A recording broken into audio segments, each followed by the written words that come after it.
Hello and welcome everyone. आज हम start करने वाले हैं नया चैप्टर इन्वर्स ट्रिग्नोमेट्रिक फंक्शन। अब इन्वर्स ट्रिग्नोमेट्रिक फंक्शन स्टार्ट करने से पहले मैं थोड़ा सा आपको इन्वर्स जो फंक्शन होते हैं, ठीक है, उसके बारे में थोड़ा सा बता देता हूँ। जैसे मान लीजिए मेरे पास एक फंक्शन है, f is a function from a to b, ठीक है। एक फंक्शन दिया हुआ है मेरे पास, f(x) मैंने ले लिया, ठीक है, जिसमें f is a function of a to b। अब ये सेट किसका होता था? ये होता था डोमेन का सेट, ठीक है, और ये किसका सेट होता था? कोडोमेन का, ठीक है। तो f(x) एक फंक्शन है मेरे पास जिसमें उसका डोमेन का सेट मैंने लिया a और कोडोमेन का सेट लिया है b, ठीक है।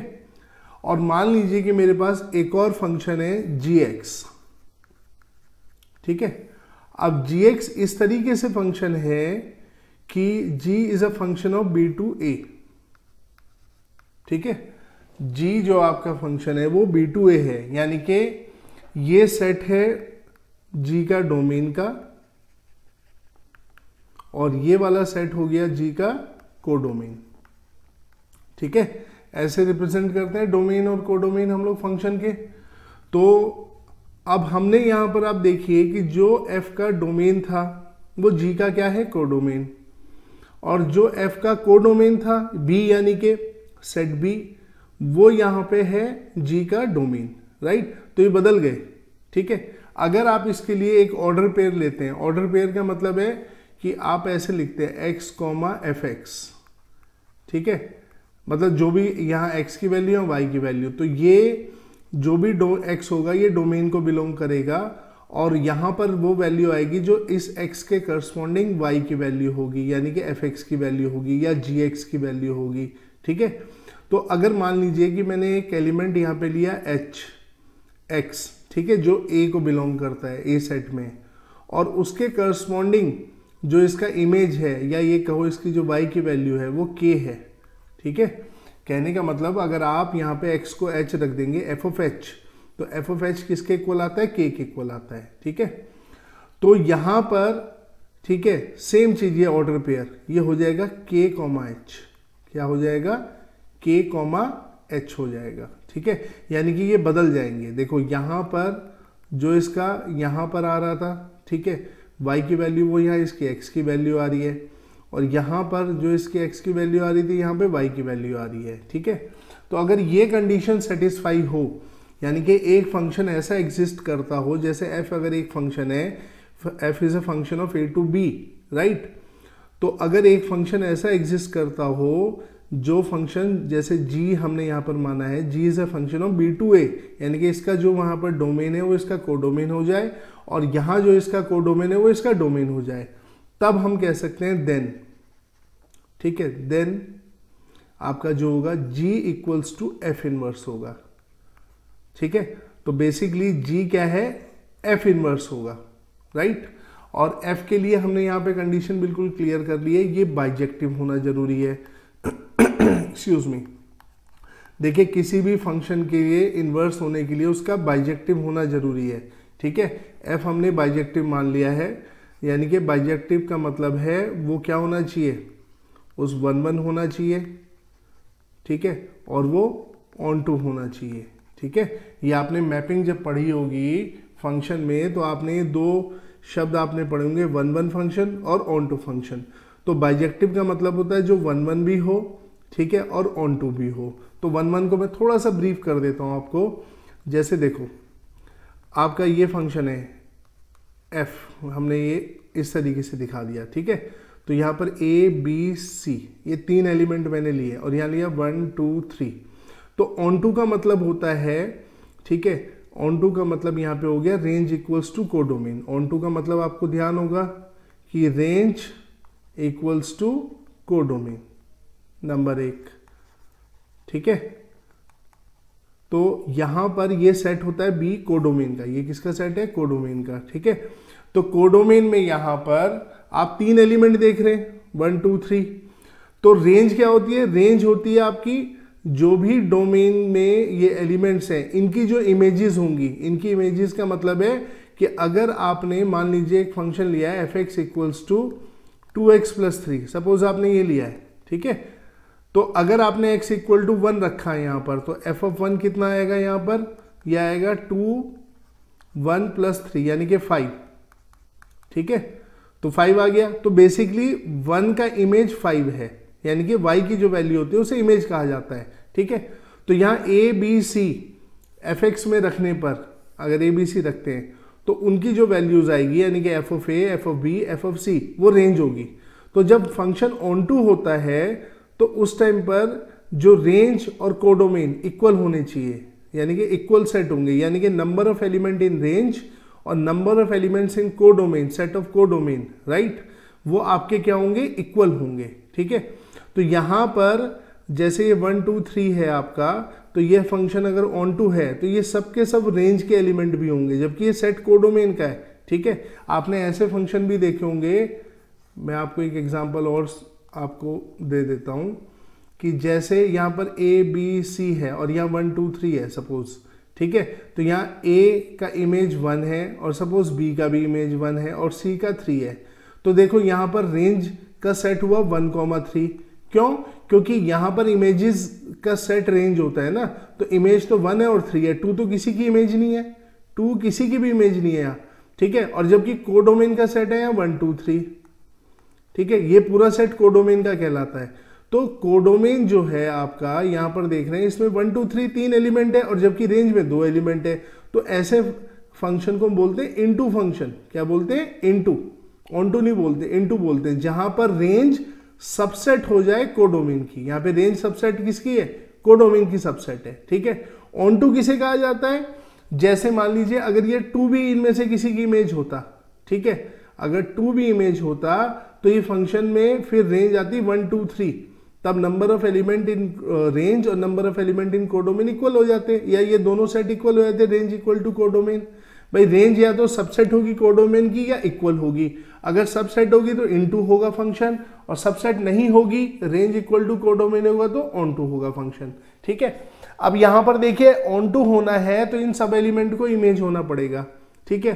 अब डोमेन में इधर आप जितने एलिमेंट देख रहे हैं, यहां इस सेट में कोई भी एलिमेंट ऐसा बच नहीं सकता है, ठीक है, जिसकी इमेज सेट बी में ना हो। अगर बच गया तो ये फंक्शन नॉट डिफाइंड हो जाएगा, ठीक है। तो जैसे हमने मान लिया सपोज ए की इमेज है 2, बी की 1, सी की 3, ठीक है। इसे बोलते हैं 1 1 मैपिंग, इसे बोलते हैं 1 1। 1 1 कब होती है मैपिंग? जब डोमेन में, ठीक है, कोई भी 2 या 2 से ज्यादा एलिमेंट ऐसे ना हो जिनका सेम इमेज हो। जैसे यहाँ पे आप ए और बी का इमेज क्या था? 1, तो ये 1 1 मैपिंग नहीं है, यानी कि 1 1 फंक्शन नहीं है। क्या है? मैनी 1। इसे क्या बोलते हैं आप? मैनी 1। क्या है मैनी 1 की कंडीशन? मैनी 1 की कंडीशन सिंपल सी इतनी है कि अगर डोमेन के सेट में जो एलिमेंट है, ठीक है, अगर उनमें से, ठीक है, 2 या 2 से ज्यादा, यानी कि 2 से ज्यादा सारे भी हो सकते हैं, 2 या 2 से ज्यादा, ठीक है, एलिमेंट्स का सेम इमेज हो। कैसा इमेज हो? सेम इमेज हो, तो उसे क्या बोलते हैं? मैनी 1। ऐसे फंक्शन को बोलते हैं many 1।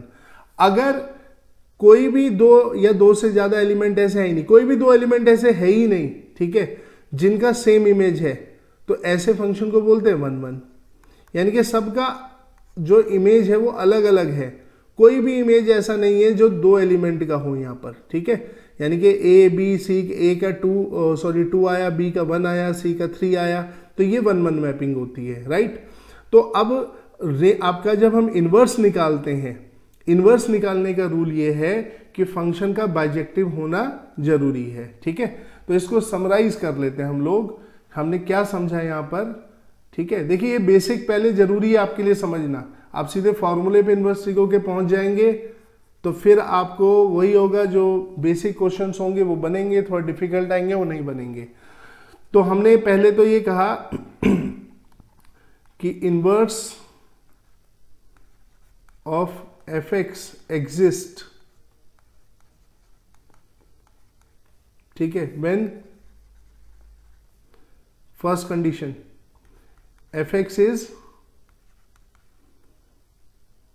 Is bijective function, bijective, ठीक है, फंक्शन। ये बाइजेक्टिव फंक्शन होना चाहिए। ठीक है, अब सवाल आता है कि आपने बाइजेक्टिव क्यों लिया। ठीक है, तो हम बेसिक डेफिनेशन पे जाते हैं फंक्शन की। ठीक है, फंक्शन की बेसिक जो डेफिनेशन है, देखिए इससे आपका मैपिंग भी रिवाइज हो रही है। बेसिक डेफिनेशन ये है फंक्शन की, जैसे मान लीजिए a b c d 4 element है, या 1 2 3 4 5 या 5 एलिमेंट है। ठीक है, अब आप देखो एक फंक्शन कब डिफाइन किया जाता है। A function is set to be defined when all the elements, मैंने क्या कहा, when all the elements of the domain have unique image. ठीक है, in the set of codomain, जब आपके डोमेन के सभी एलिमेंट्स की यूनिक इमेज होगी इन द सेट ऑफ कोडोमेन। तो यूनिक इमेज का मतलब ये है कि अगर ए की 2 है इमेज, तो ए की 1 3 4 5 नहीं हो सकती, क्योंकि ए की 2 है इमेज। ठीक है, अब यूनिक का मतलब यहां पे है कि इसके लिए यूनिक, ये हो सकता है कि बी की भी 2 हो जाए। ठीक है, अब देखो ऑर्डर पेयर लिखोगे a,2 b,2, ये यूनिक इमेज है, ए के लिए 2 ही है ना, ए की इसके अलावा कोई इमेज तो नहीं है। अगर आप ए की इमेज 2 कर देते और साथ में 1 भी कर देते, तब ये यूनिक नहीं रहती, क्योंकि एक इमेज ए की 1 हो जाती है, एक 2 हो जाती है, तो यूनिक कोई इमेज थोड़ी हुई ए की। ठीक है, तो हमारी जो डोमेन की आपकी फंक्शन की डेफिनेशन है डिफाइन करने की, वो डेफिनेशन क्या है कि all the elements of the domain must have unique image in the set of codomain. ठीक है, एक्सक्यूज मी, जितने भी डोमेन के एलिमेंट्स हैं उन सब की, ठीक है, आपकी कोडोमेन के सेट में यूनिक इमेज होनी चाहिए। राइट, तो जैसे इस तरीके से हो गई ए की 2 बी की 2 सी की 5, ठीक है, और डी की 3। राइट, तो ये कंडीशन जब तक सेटिस्फाई नहीं होगी तब तक आपका फंक्शन डिफाइंड नहीं होगा। अब यहां पर आपने ये बात समझ ली कि फंक्शन कब डिफाइंड होता है, जब जितने भी डोमेन के एलिमेंट है सबकी यूनिक इमेज हो। सबकी क्या हो, यूनिक, यानी कि कोई भी एलिमेंट ऐसा ना हो डोमेन का जिसकी एक से ज्यादा इमेज हो। राइट, तो एक से ज्यादा इमेज नहीं होनी चाहिए, ये बात आपने ध्यान रखनी है। ठीक है, ये फंक्शन की डेफिनेशन है। दूसरा, कोई एलिमेंट डोमेन में ऐसा नहीं बचना चाहिए जिसकी इमेज ना हो। मान लीजिए यहाँ डी ऐसा होता और इसकी कोई इमेज नहीं होती, तो भी फंक्शन डिफाइन नहीं होगा, क्योंकि डेफिनेशन में क्या है, all the elements of the domain, all the elements of the domain must have unique image in the set of codomain, ये बोला गया है। ठीक है ना, तो यानी कि हमारी जो फंक्शन ना डिफाइंड होने की 2 कंडीशन हमने बताई कि अगर कोई भी ऐसा एलिमेंट हो डोमेन का, ठीक है, चाहे एक हो, जिसकी एक से ज्यादा इमेज हो, तो भी फंक्शन डिफाइंड नहीं होगा, या कोई एलिमेंट ऐसा हो, ठीक है, मान लीजिए एक एलिमेंट ये बच गया, इसकी कोई इमेज नहीं है इधर, तो भी फंक्शन डिफाइंड नहीं होगा। बस ये 2 बातें आपने ध्यान रखनी है। ठीक है, अब हम ये देखिए यहां पर अगर हम इनवर्स की बात करें, मान लीजिए कि सपोज आप ये मान लीजिए आपका फंक्शन बाइजेक्टिव नहीं है, मैनी वन है, तो आप यहां गौर से देखिएगा। ठीक है, ये बहुत बात ध्यान से सुनिएगा, इससे आपका इन्वर्स भी रिवाइज हो रहा है, इन्वर्स ट्रिगो में बड़ी हेल्प मिलेगी आपको कॉन्सेप्चुअली समझने में इसको। ठीक है, तो जैसे ये ए बी सी ले लिया हमने और ये 1 2 3 4 ले लिया। ठीक है, एक कंडीशन हम ये लेते हैं और एक कंडीशन हम ये लेते हैं। ठीक है, एक बार हम इसे 1 1 नहीं करेंगे, एक बार हम इसे ऑन टू नहीं करेंगे। ठीक है, इससे आपको समझ आ जाएगा कि मैं क्या कहना चाह रहा हूं।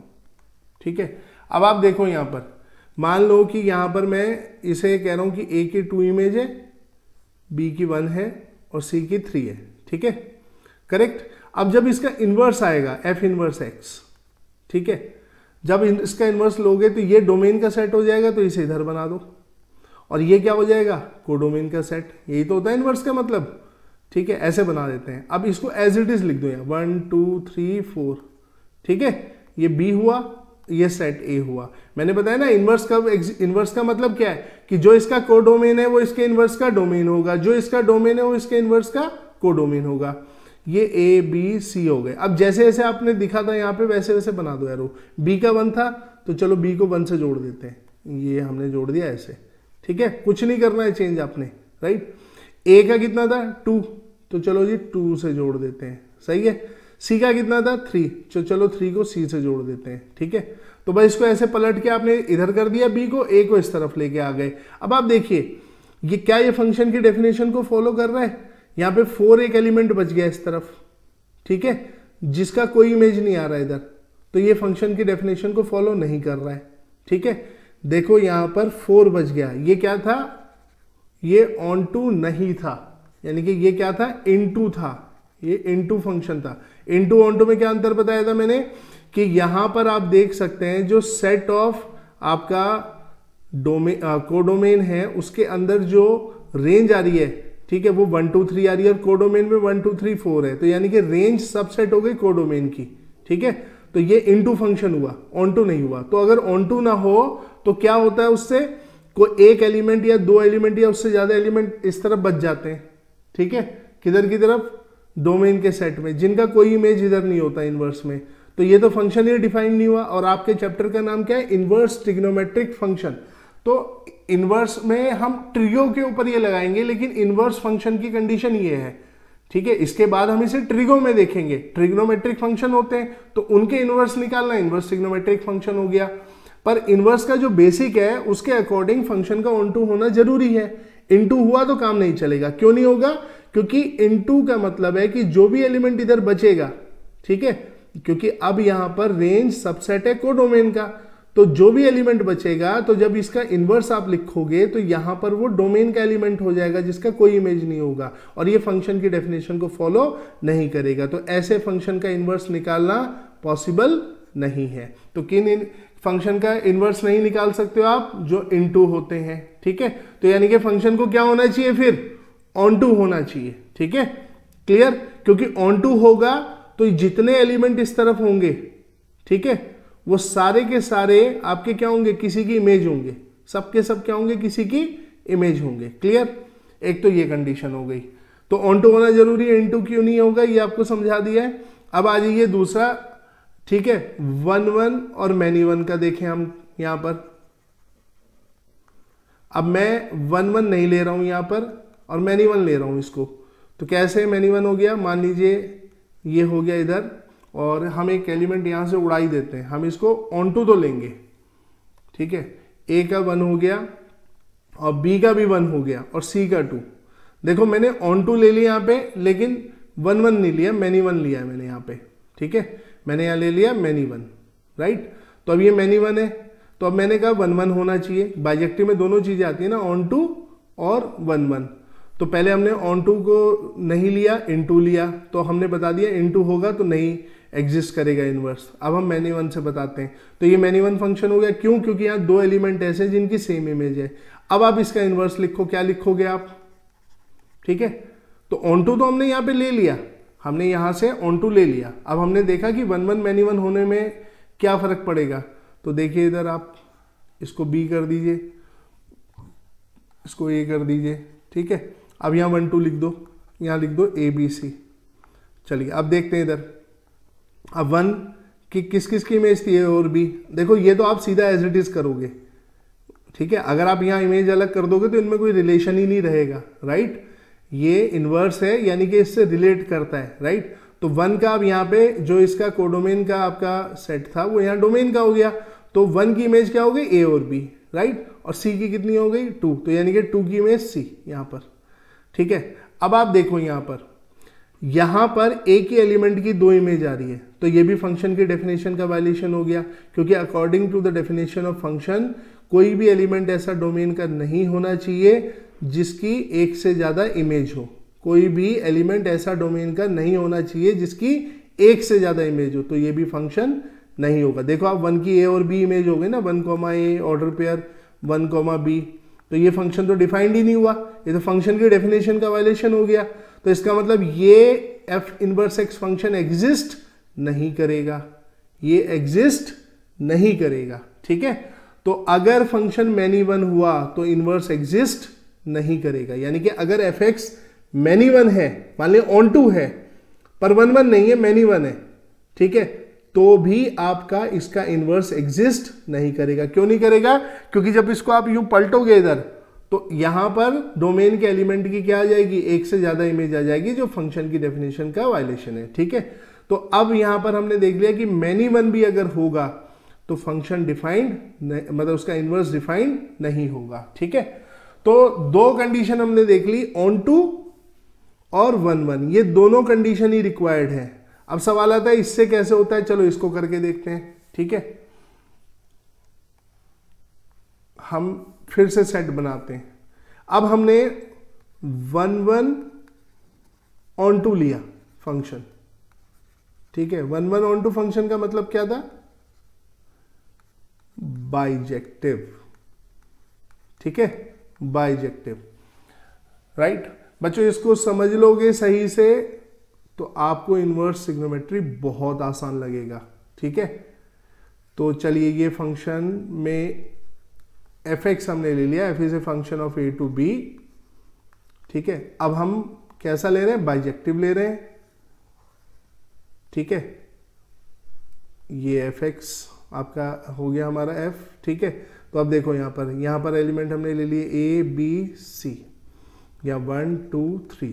अब देखो क्योंकि ये 1 1 है तो इसके जितने भी एलिमेंट है सबकी एक एक इमेज होगी, यानी कि कोई भी दो एलिमेंट ऐसे नहीं होंगे जिनकी सेम इमेज हो। तो मान लीजिए यहाँ a की 2 b की 1 और c की 3, तो ये ऑर्डर पेयर हो गया a, 2 b, 1। ठीक है, और c, 3, राइट। तो चलिए ये आ गया हमारा। अब हम क्या करते हैं, इसका इन्वर्स लिखते हैं। ठीक है, तो इसका जो f इन्वर्स होगा b2a। ठीक है, तो अब यहां पर ये सेट होगा b और ये सेट होगा a, ये f इन्वर्स होगा। तो अब हमने बाइजेक्टिव लिया हुआ है। ठीक है, तो इसका इन्वर्स होगा, अब देखें इसको 1 2 3 को यहां लिख दो, 1 2 3 और ये a b c, करेक्ट। अब देखो b का इमेज क्या था 1, तो यानी कि अब यहां 1 का इमेज क्या होगा b। ठीक है, और आपका a का इमेज क्या था 2, तो 2 का इमेज यहाँ पे क्या हो गया a, और c का 3 था तो अब यहाँ 3 का c हो गया। ठीक है, अब आप देखो डेफिनेशन के हिसाब से ये पूरा फॉलो कर रहा है, यहाँ पर इन्वर्स एग्जिस्ट कर रहा है। ये फंक्शन है क्योंकि जितने भी डोमेन के एलिमेंट है सबका यूनिक इमेज है इधर। ठीक है, और कोई भी एलिमेंट डोमेन का ऐसा नहीं बचा जिसका इमेज ना हो, सबका इमेज है ना, तो ये फंक्शन की डेफिनेशन को फॉलो कर रहा है। ठीक है, तो ऐसा सिर्फ और सिर्फ जब ही पॉसिबल है जब फंक्शन क्या हो, बाइजेक्टिव हो। क्या होगा आपका, बाइजेक्टिव। तो ये आपकी कंडीशन हो गई कि कोई भी फंक्शन का इन्वर्स जब ही एग्जिस्ट करेगा जब वो बाइजेक्टिव हो। अगर वो बाइजेक्टिव नहीं है तो उसका इन्वर्स एग्जिस्ट नहीं करेगा। तो जैसे यहाँ इसका ऑर्डर पेयर ही आया था, यहाँ ऑर्डर पेयर क्या आ जाएगा, देखो 1, b। ठीक है, फिर आपका 2, a और 3, c। देखो ये पलट गए, ये b, 1, 1, b, a, 2, 2, a, c, 3, 3, c। तो जो यहाँ h, k थे ऑर्डर पेयर में, यहाँ क्या हो गए k, h। क्या हो गए k, h। ठीक है, तो ये बेसिक हो गया इन्वर्स का। मैंने ये क्यों समझाया है, देखिए इसे समझने से ना आपको इन्वर्स ट्रिग्नोमेट्री ऐसा पल्ले पड़ जाएगा कि आपके सामने कैसी भी प्रॉब्लम आ जाए आपको बिल्कुल डिफिकल्ट नहीं लगेगी। ठीक है, बस ये बातें ध्यान रखिएगा कि जो हमने बताई। तो किसी भी फंक्शन का इन्वर्स कब एग्जिस्ट करेगा, जब वो बाइजेक्टिव हो। चलिए अभी हम आते हैं एक बात पे कि हम मान लीजिए कि अब साइन एक्स को ले रहे हैं, अब आप इसके इन्वर्स की बात कर रहे हो कि इसका इन्वर्स निकालना है, तो इसका इन्वर्स कैसे निकालोगे, गौर से देखो ये फंक्शन क्या है, इसका ग्राफ बनाता हूं मैं। ठीक है, ये आपका ग्राफ हो गया साइन एक्स का। ठीक है, अब आप जरा ध्यान से देखो, क्या ये बाइजेक्टिव फंक्शन है। बाइजेक्टिव फंक्शन पे क्या होता है कि x के करस्पॉन्डिंग जो y की वैल्यू है वो यूनिक होनी चाहिए, है ना। ठीक है, अब आप यहां पर देखो ये बाइजेक्टिव तो है ही नहीं। क्यों, क्योंकि जैसे मान लीजिए अब बाइजेक्टिव को आप जैसे हम लोग 1 1 और मैनी 1 को चेक करते हैं। ठीक है, तो हमारा क्या तरीका होता है, मैं आपको उसका तरीका बताता हूं।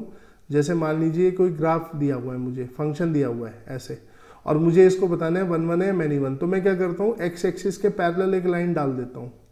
ठीक है, x एक्सिस के पैरेलल लाइन डाल देता हूँ। अगर ये कर्व को 2 पॉइंट पे काट रही है, एक से ज़्यादा पॉइंट पे काट रही है, जैसे आप यहाँ देख सकते हो कि ये एक पॉइंट पे यहाँ काट रही है कर्व को, एक पर यहाँ, इसका मतलब क्या है कि x की दो वैल्यूज ऐसी हैं जिन पर y की वैल्यू सेम आ रही है।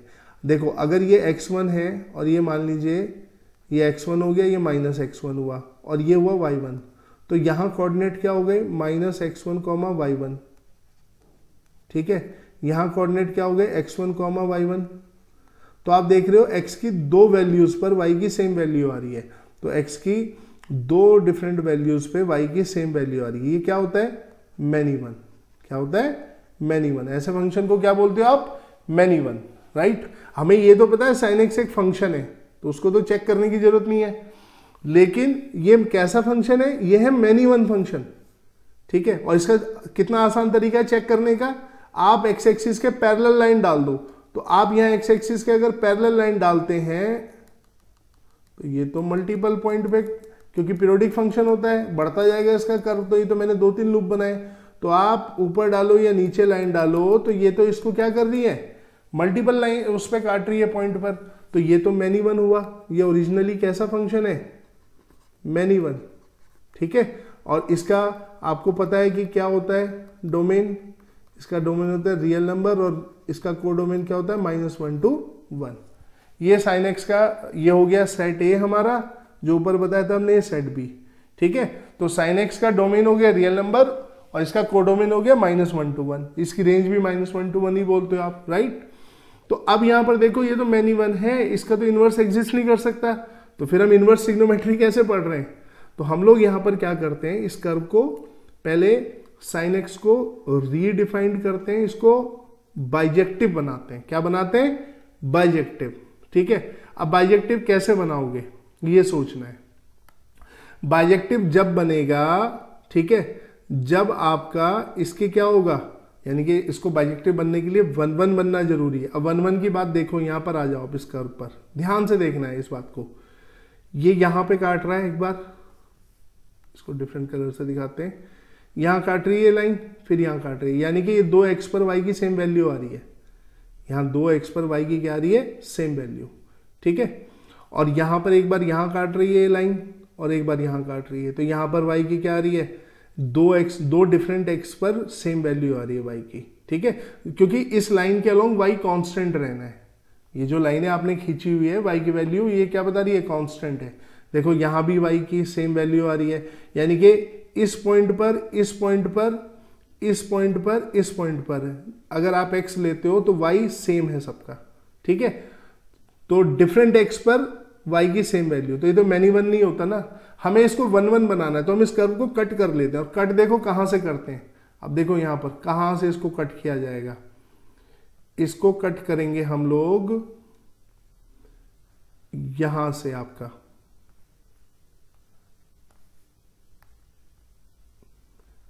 यहां से कट करेंगे, ठीक है, यहां से और यहां से इतना पोर्शन कट कर लेते हैं हम कर्व का, ठीक है। क्यों, सवाल आता है कि आपने ये क्यों काटा, ऐसे क्यों नहीं काटा, ठीक है भाई। एक तो देखो आप ऐसी वैल्यू चाहेंगे जो स्टैंडर्ड हो, ठीक है। तो अब देखो अगर मैं यहां से काटता हूं तो इसकी यहां पर वैल्यू है 1 और यहां पर वैल्यू कितनी है -1, ठीक है। तो अगर मैं यहां से इतना इसको कट कर लूं कर्व को, इसको दोबारा रीड्रॉ करके दिखा देता हूं मैं। sin x को एक लूप ऐसे आ गया मेरा इतना और एक इतना आ गया इधर, ठीक है। ये मैंने ऐसे, ये हो गया π/2 और ये हो गया -π/2, ठीक है। और मेरी यहां पर ये आ गया 1 और ये आ गया -1, मैंने इतना कट कर लिया। तो अब यहां पर देखो ये फंक्शन जो है यहां से यहां तक, ये कैसा है, ये बाइजेक्टिव है। बाइजेक्टिव क्यों है, नंबर 1 इसका रेंज कितना है -1 से 1, कोडोमेन के बराबर है, ठीक है। दूसरा मैंने इसको कट कर लिया, अब मैं इसको रीडिफाइन कर दिया मैंने -π/2 से π/2। इतना कट करने से में ये फायदा हुआ कि अब हम केवल इतने पोर्शन का इनवर्स देखते हैं बस, ठीक है। इतना पोर्शन हमारा 1-1 है, राइट। तो इस पूरे के लिए नहीं देखते क्योंकि पूरा तो मैनी वन है, मैनी वन का तो इनवर्स ही नहीं होता। तो यानी कि इनवर्स जब आप निकालते हैं ना, तो आप इस डोमेन के लिए नहीं निकालते हैं रियल नंबर के लिए, आप इसको रीडिफाइन करते हैं। कैसे करते हैं रीडिफाइन, कि आपने इसको 1-1 बना लिया। 1-1 बनाने की क्या कंडीशन थी कि कर्व को ये लाइन काटे ना दोबारा। तो आपने देखा मैं यहां तक जा रहा हूं, यहां तक मुझे y की सारी वैल्यू मिल गई। देखो यहाँ 0 से 1 मिल गई, यहाँ 0 से -1। मैं इसके बाद जाता हूं तो वही वैल्यूज रिपीट होती हैं, इसलिए दोबारा काटती है लाइन। तो मैं इतना पोर्शन इधर से छोड़ देता हूं और इतना पोर्शन इधर से छोड़ देता हूं, इस तरीके से कर्व बना लेता हूं। तो अब नया फंक्शन आपने डिफाइन करा sin x को। कैसे डिफाइन किया आपने? अब जो इनवर्स निकालना है आप निकाल रहे हो sin x। अब देखो इसका डोमेन क्या ले रहे हो आप इसका डोमेन ले रहे हो -π/2 से π/2, ठीक है, इतना, ये बस। पहले क्या था डोमेन? Real number. और कहां से इसका रेंज तो अभी भी वही रहेगा कोडोमेन के बराबर, तो रेंज और कोडोमेन सेम है -1 to 1। अब ये कैसा फंक्शन है? ये है बाइजेक्टिव, ये बाइजेक्टिव हो गया, ठीक है। तो इसलिए अब आप जो इन्वर्स निकालेंगे वो इसका निकालेंगे। तो इसका मतलब जब आप इन्वर्स ट्रिग्नोमेट्री में काम करते हैं तो आपके जो 6 के 6 फंक्शन थे वो पीरियोडिक थे। उन सब के कर्व कैसे थे? रिपीटिंग कर्व थे। इन सब के कर्व क्या थे? रिपीटिंग कर्व थे। यानी कि ये ऐसे लूप गया, देखो एक लूप ऊपर बना, फिर एक नीचे बना, फिर ऊपर, फिर नीचे। ये सब के सब मैनी वन थे, 6 के 6। साइन, कॉस, टेन, कॉट, सेक, कॉसेक, 6 के 6 फंक्शन क्या थे आपके? मैनी वन थे। तो आपने क्या किया? इनको पहले क्या बनाया आपने इनको पहले बनाया बाइजेक्टिव 1-1 फंक्शन बनाया। ऑनटू तो थे ही, ठीक है, मतलब इनटू से ऑनटू बनाना तो कोई प्रॉब्लम नहीं हुई, राइट। ऑनटू तो ये थे, लेकिन आपको क्या बनाना था? इनको मैनी वन से 1-1। इसलिए आपने इनको रीडिफाइंड किया, कुछ पार्ट छोड़ दिया इनका। और रीडिफाइंड करने में क्या किया? आपने डोमेन में कटौती कर दी बस, ठीक है। जैसे कि आप यहां देख रहे हैं, हमने sin x का डोमेन रियल नंबर की बजाय क्या कर दिया? अब यहां पर -π/2 से π/2। तो आप जितने भी कर्व आपको जानते हैं, 6 के 6 कर्व को आप देखिएगा, सब मैनी वन होंगे और सब में कटौती की जाएगी उनको 1-1 बनाने के लिए, क्योंकि जब तक ये 1-1 नहीं होंगे ट्रिग्नोमेट्रिक फंक्शन, ये बाइजेक्टिव नहीं बनेंगे, ठीक है। चलिए, ये तो हमने आपका साइन का बता दिया। सेम तरीके से आपने क्या करना है? कॉस के लिए भी करना है आपने, ठीक है। यही तरीका आप कॉस के लिए भी इस्तेमाल करेंगे, सेक के लिए भी इस्तेमाल करेंगे, ठीक है। तो चलिए उनके बारे में देखते हैं। तो चलिए कॉस का लिखते हैं। अब कॉस एक्स को कैसे किया आपने? देखो कर्व आप देखिएगा, अब इसको आपने कट किया 0 से पाई डोमेन के लिए, ठीक है।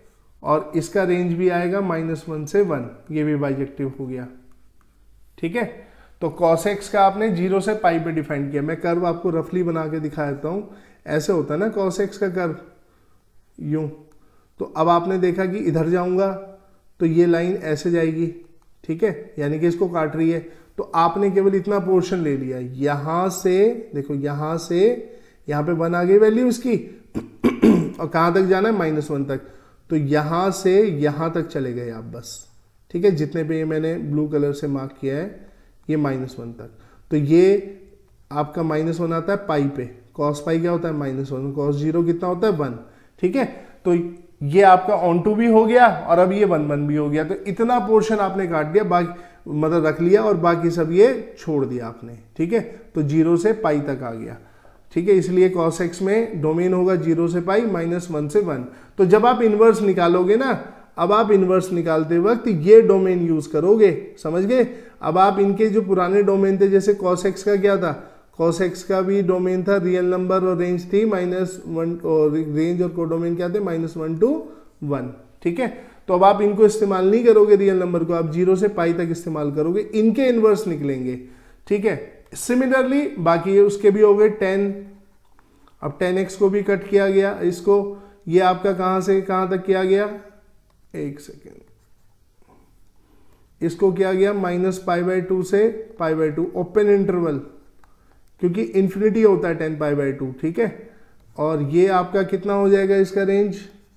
रियल नंबर, ठीक है। इसी तरह आपका cosec x, तो cosec x को कहां से कहां तक किया गया? -π/2 से π/2 एक्सेप्ट 0, ठीक है। और इसका आपका ये आपका कितना हो जाएगा? आपका एक सेकेंड, इसको उधर कर लेते हैं। इसका रेंज कितना हो जाएगा? ये हो जाएगा -∞ से -1 यूनियन 1 से इन्फिनिटी, ठीक है, ये इसका रेंज और कोडोमेन हो जाएगा। सेक को आपने क्या किया, सेक को आपने किया 0 से पाई, ठीक है, और आपका इसमें एक्सक्लूडिंग पाई बाई टू को छोड़ के, ठीक है, और इसका भी जो आपका कोडोमेन हो जाएगा या रेंज हो जाएगी वो आपकी कितनी हो जाएगी, -1 से माइनस इन्फिनिटी से -1 यूनियन 1 से इन्फिनिटी, बीच का पोर्शन नहीं लेना है, ठीक है। इसी तरह आप करेंगे। अब इनके कर्व देखिएगा आपके पास, ठीक है, जो कर्व्स हैं उनको ऑब्जर्व कीजिएगा कि कैसे इनको किया है, ठीक है। कॉटेक्स को आपने क्या किया, ये आपने यहां पर जो इसमें बनाया था तो ये हो जाएगा 0 से पाई, ठीक है, और ये कहां से, अब इसका भी रेंज आपका क्या हो जाएगा, इसका रेंज भी हो जाएगा रियल नंबर, ठीक है, ये आपका रियल नंबर आ गया यहां पर, राइट। तो इस तरीके से आपने क्या किया, यहां पर आपने इसको कट कर लिया, ठीक है। जैसे 10x का कर्व भी मैं बता देता हूं, ठीक है, आपका इस तरीके से कर्व हो गया 10x का, राइट।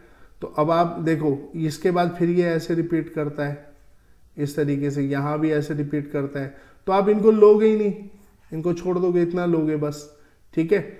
इसी तरह कॉटेक्स का होता है, वो इस तरीके से जाता है कर्व, राइट, फिर रिपीट करता है ऐसे यूं, तो आपने ये छोड़ दिया, ये इतना पोर्शन ले लिया बस, और ये ओपन इंटरवल में होंगे, राइट। रेंज इनकी दोनों की रियल नंबर होती है, आप देख रहे हो ऊपर भी जा रहा है और बाई एक्सिस में नीचे भी, यानी कि -इन्फिनिटी से +इन्फिनिटी, राइट, ये आपका हो गया, ठीक है।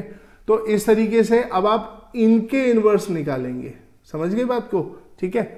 तो अब हमारे पास पहले हमने इनको क्या कर लिया, बाइजेक्टिव बना लिया, ठीक है। तो ये बेसिक लेक्चर था इनवर्स ट्रिग्राम का इंट्रोडक्शन, बेसिकली हम इसे कहेंगे, ताकि हम लोग पहले जो फंक्शन से इनवर्स का बेसिक आता है वो समझ ले। अब हम नेक्स्ट लेक्चर में, ठीक है, इनके इनवर्स की बात करेंगे कि इनका इनवर्स क्या होगा, कैसे होगा, ठीक है, उसके बारे में डिस्कस करेंगे, और इनवर्स ट्रिग्नोमेट्री का जो कोर सिलेबस का पार्ट है उसको स्टार्ट करेंगे, ठीक है। तो ये बेसिक फंडामेंटल लेक्चर था जो आपके लिए समझना बहुत जरूरी है, इसके बेस पे अब आपको क्लैरिटी ज्यादा आएगी इस चैप्टर में, ठीक है। चलिए, थैंक यू, मिलते हैं फिर नेक्स्ट क्लास में।